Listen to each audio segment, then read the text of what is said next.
যেই ট্রেনে করে আমাদের যাওয়ার কথা হলো যেখানে, সেখানে তো নামিনি, নেমে পড়লাম উল্টো আরেক জায়গায়। তো আমরা এখন আপাতত রানাঘাট স্টেশনে দাঁড়িয়ে আছি। তো ৩ বান্ধবী, ট্রেন আমাদের রানাঘাটে নামিয়ে দিয়ে চলে গেছে। ট্রেন তো আর রানাঘাটে বেশি যাবে না। তো আমরা কৃষ্ণনগর যাওয়ার জন্য ওই ট্রেনের জন্য ওয়েট করতে, করতে তো ট্রেনও চলে এসেছে। তো আমরা এই ট্রেনটায় উঠে পড়বো। ট্রেনটায় তো ছিল মারাত্মক ভিড়। কিন্তু তোমাদের সঙ্গে আড্ডা মারার জন্য আর তোমাদেরকে দেখানোর জন্য যে আমরা ট্রেনে কত মজা করতে পারছি, কিন্তু আমরা ট্রেনের ভিডিও করাও ছাড়িনি। ট্রেন থেকে নেমে আমরা ওখান থেকে অটো ধরেছি। তো অটো ধরে এখন বেরোলাম। তো আমি বসেছিলাম পেছনে, আমি আর আমার বান্ধবী বসেছিলাম পেছনে, তো আরেক বান্ধবী বসে আছে সামনে। ওকে আমরা আরামেই বসতে দিয়েছি, যে থাক ও বেচারা আরাম করেই বসুক, যেহেতু ওই আমাদের এই গন্তব্যস্থলে নিয়ে যেতে প্রচুর পরিমাণে হেল্প করছে। তো তোমরা দেখো আমরাও যাচ্ছি।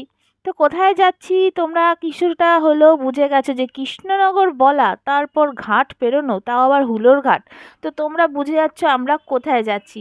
আশা করি আর আমাকে কিছু বলতে হবে না। তো এটা সবাই জানে, তোর ঘাট পেরোনোর জন্য আমরা নৌকায় উঠে পড়লাম। সেম নৌকায় উঠেও সেমভাবেই আমরা মজা করতে করতে যাচ্ছি। ভিডিও করা, আনন্দ করা, হাসি ফুর্তি, সত্যিই দিনটা খুব খুব খুব ভালো গেছে। ৩ বান্ধবী যখন আমরা একসঙ্গে থাকি তখন আর আমাদের কে দেখে।